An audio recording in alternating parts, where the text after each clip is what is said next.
सोचिए जरा, सुबह की वो ठंडी ठंडी हवा और एक सब कुछ तबाह कर देने वाला तूफान, इन दोनों में क्या कोई रिश्ता हो सकता है? ये दोनों ताकतें जितनी अलग लगती हैं ना, उतनी ही गहराई से एक दूसरे से जुड़ी हुई हैं। आइए इस विश्लेषण में मौसम के इन्हीं रहस्यों से पर्दा उठाते हैं। चलिए एक सवाल पर गौर करते हैं। एक तरफ है वो हवा जो चेहरे को सहलाती है और दूसरी तरफ एक ऐसा चक्रवात जो घरों तक को उखाड़ फेंकता है। आखिर इन दोनों में कॉमन क्या है? इसका जवाब जितना आसान है उतना ही हैरान करने वाला भी। इन सबके पीछे है एक ही अदृश्य शक्ति, और वो है दाब। जी हाँ, प्रेशर। यही वो फंडामेंटल कॉन्सेप्ट है जो हवा के चलने से लेकर तूफान के बनने तक मौसम की हर एक चीज को कंट्रोल करता है। तो सवाल ये है कि ये अदृश्य शक्ति, ये प्रेशर आखिर है क्या भला, और ये हमारी दुनिया पर इतना असर डालती कैसे है? चलिए इसको थोड़ा और करीब से समझते हैं। अगर एकदम आसान भाषा में समझें तो प्रेशर मतलब किसी सतह पर लगने वाला दबाव। सोचिए, आप अपनी उंगली से किसी चीज पर जोर लगा रहे हैं, बस वही है दाब। ये बताता है कि किसी खास एरिया पर कितना फोर्स लग रहा है। इसका फॉर्मूला भी एकदम सिंपल है। प्रेशर होता है फोर्स डिवाइडेड बाय एरिया। मतलब अगर आप कम जगह पर ज्यादा जोर लगाएंगे तो प्रेशर बढ़ जाएगा, और अगर उतने ही जोर को ज्यादा जगह पर फैला देंगे तो प्रेशर अपने आप कम हो जाएगा। इस सिद्धांत का असर तो हम रोज देखते हैं। एक कील की नुकीली नोक बहुत कम एरिया होता है, इसलिए वो आसानी से दीवार में चली जाती है। वहीं दूसरी तरफ स्कूल बैग का चौड़ा पट्टा ज्यादा एरिया होने की वजह से कंधों पर दबाव कम कर देता है। देखा, सारा खेल एरिया का ही है। अब जरा सोचिए, हमारे ऊपर हवा का एक बहुत बड़ा समंदर है जो हर पल हम पर दबाव डाल रहा है। इसी को कहते हैं एटमॉस्फेरिक प्रेशर। पर हमें यह महसूस क्यों नहीं होता? क्योंकि कमाल की बात यह है कि हमारा शरीर भी अंदर से उतना ही प्रेशर बाहर की तरफ लगाता है, और बस इसी बैलेंस की वजह से हमें कुछ पता नहीं चलता। तो ठीक है, प्रेशर तो समझ आ गया, लेकिन इस अदृश्य दाब का हवा से क्या लेना देना? कैसे एक शांत हवा बहने लगती है? चलिए इस पहेली को भी सुलझाते हैं। इसका जवाब छिपा है नेचर के एक बहुत ही सिंपल से रूल में। हवा हमेशा हमेशा हाई प्रेशर वाले एरिया से लो प्रेशर वाले एरिया की तरफ बहती है। ये एक गोल्डन रूल है जो कभी नहीं बदलता, और बस यही चीज हवा को रफ्तार देती है। ये पूरा प्रोसेस ना एक तरह के कुदरती डांस जैसा है। सूरज की गर्मी से हवा गर्म होकर ऊपर उठती है, जिससे वहां एक खाली जगह बन जाती है, यानी एक लो प्रेशर एरिया। अब इस खाली जगह को भरने के लिए आसपास की ठंडी और भारी यानी हाई प्रेशर वाली हवा तेजी से दौड़ती है, और बस इसी दौड़ भाग से जन्म होता है पवन का।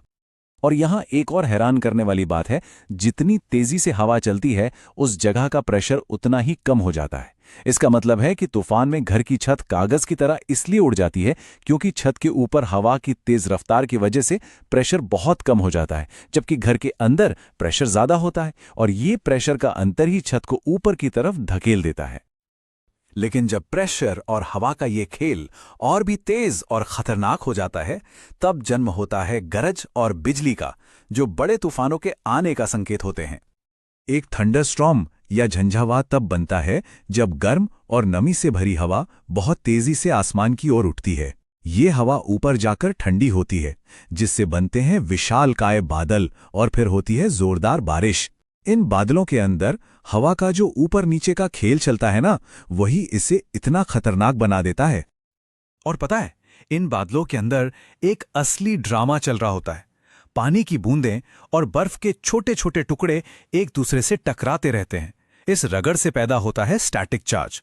जब ये चार्ज बहुत ज्यादा हो जाता है तो बादल उसे संभाल नहीं पाते, और वो एक जबरदस्त चिंगारी बनकर फूट पड़ता है, और इसी को हम बिजली कड़कना या तड़ित कहते हैं। तो चलिए अब बात करते हैं प्रकृति की सबसे विनाशकारी ताकतों में से एक की, तूफानों का राजा यानी चक्रवात या साइक्लोन। एक साइक्लोन असल में एक बहुत बड़ा घूमता हुआ बवंडर है जो गर्म समंदर के ऊपर बनता है। होता यह है कि गर्म समुद्री पानी अपने ऊपर की हवा को भी गर्म और नम कर देता है। ये हवा तेजी से ऊपर उठती है, जिससे एक बहुत बड़ा लो प्रेशर जोन बन जाता है। अब इस खालीपन को भरने के लिए चारों तरफ से हाई प्रेशर वाली हवा तेजी से आती है, और हमारी धरती के घूमने की वजह से वो सीधी आने के बजाय घूमने लगती है, और बस बन जाता है एक विशाल घूमता हुआ तूफान। किसी भी साइक्लोन का सबसे अजीब और रहस्यमयी हिस्सा होती है उसकी आंख, यानी उसका सेंटर। ये तूफान का वो शांत केंद्र है जहां आसमान एकदम साफ होता है और हवा भी नहीं चलती। लेकिन ये एक धोखेबाज शांति होती है, क्योंकि इसके चारों तरफ सिर्फ तबाही होती है। और इस शांत केंद्र के बाहर तबाही का कैसा मंजर होता है, सोचिए। सैकड़ों किलोमीटर प्रति घंटे की रफ्तार से चलती हवाएं, मूसलाधार बारिश और सबसे ज्यादा खतरनाक समंदर की वो ऊंची ऊंची लहरें जिन्हें पानी की दीवार तक कहा जाता है। ये लहरें जब तटीय इलाकों में घुसती हैं तो भयानक बाढ़ और बर्बादी लाती हैं। तो पूरी कहानी को अगर एक लाइन में देखें तो सब कुछ शुरू होता है प्रेशर के अंतर से। इस अंतर से पैदा होती है हवा, और जब यही प्रक्रिया बहुत बड़े पैमाने पर होती है तो जन्म होता है थंडरस्टॉर्म और साइक्लोन जैसे शक्तिशाली तूफानों का। देखा, एक छोटा सा साइंस का नियम और उसके कितने बड़े नतीजे। तो ये सब जानने से हमें क्या मिलता है? प्रकृति की इन ताकतों को समझना सिर्फ किताबों तक सीमित नहीं है। ये समझ हमें आने वाले खतरों के लिए तैयार करती है, जानें बचाने में मदद करती है और एक ज्यादा सुरक्षित दुनिया बनाने का रास्ता दिखाती है। अगली बार जब हवा का एक झोंका महसूस हो तो याद रखिएगा कि वो उसी कहानी का एक छोटा सा हिस्सा है जिसके बड़े रूप कितने विशाल हो सकते हैं।